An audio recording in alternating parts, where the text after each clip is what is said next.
Hello, my name is Melda Downing, and today we're going to be talking about reasons for the seasons. So if you guys remember, we finished our book over what the reasons of the seasons are. I have it pulled up here for what it looks like.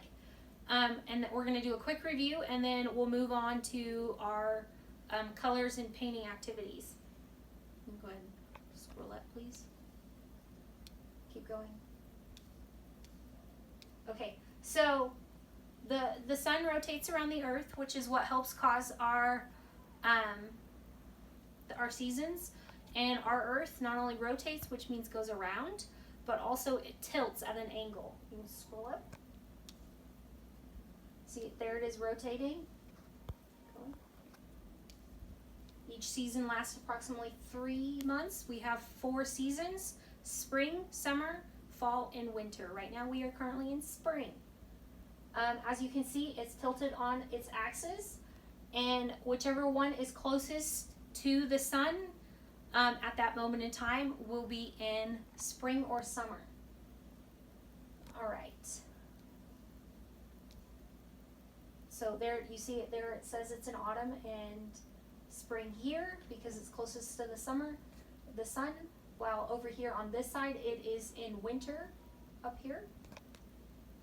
All right. Now, we're going to go over the next important really part, which is over colors. Switch to the slideshow, please.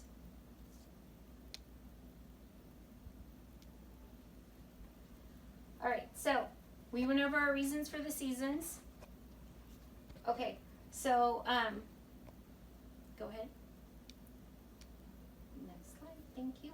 All right, so the first thing we're going to talk about is the colors and how they're broken down. So we have the 3 primary colors, which is red, yellow, and blue.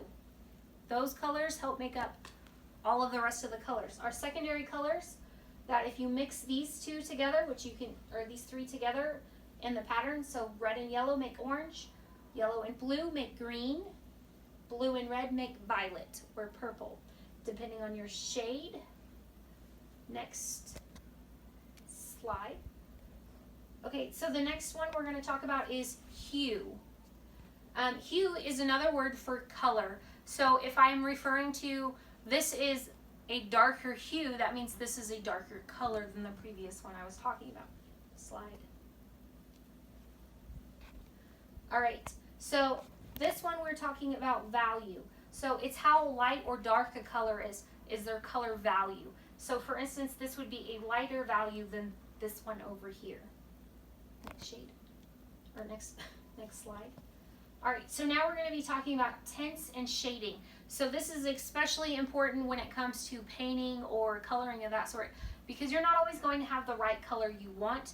And by adding white, which is essentially tinting, you can make your shades lighter, or also shading, which is going to make it darker by adding black.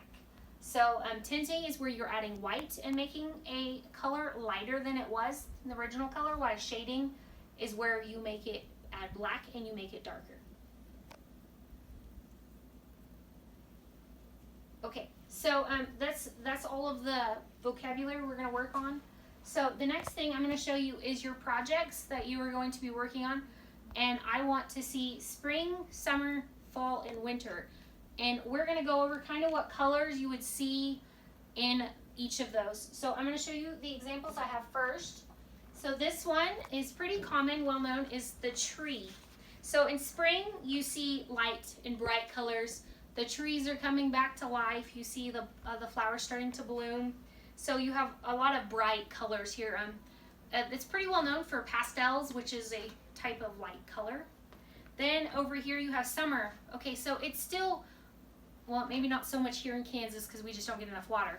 But in a lot of places, and even in western Kansas, they get a lot of water. So they have all this dark green and lush looking colors. So this is what I want to see when I see this summer. I want to see the variations of color. Okay. Then down here you have fall, which is the coloring changing of leaves. So you have the browns and the whites.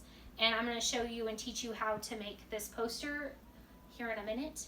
And so, and I actually purposely did this in different ones. So if you look, this one's marker. Wow, this one is paint. This is crown, and this is color pencil, because I just wanted a different example in case you guys didn't want to use paint. But I did find that painting over it made it easier. I did attempt to just use marker, and like in the color aspect or the pencil one, that worked really well, while some of the others it didn't work as well. So but as you can see, winter, we have snow on the ground, and the sky is like a light bluish gray and white color. So this is the trifecta. Okay, and then I wanted to do a little bit something different, because this is done with stenciling. My trees are.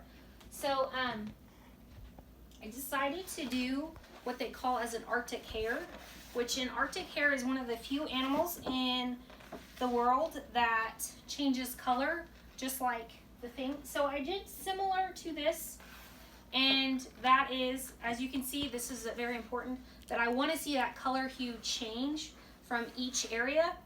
So over here we have our spring, which our rabbit is starting to get darker. There's still white patches on him, but he's starting to get darker. And then in summer, you see that he's fully brown. He's just a brown bunny. And then you get down here in winter, and he's starting to get white again.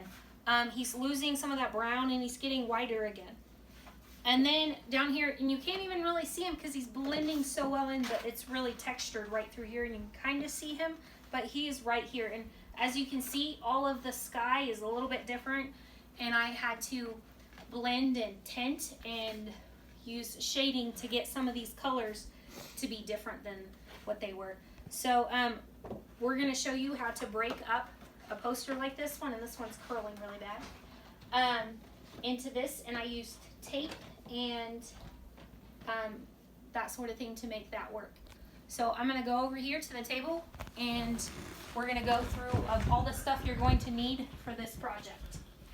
Okay, so the first thing you're going to need is a poster. As you can see,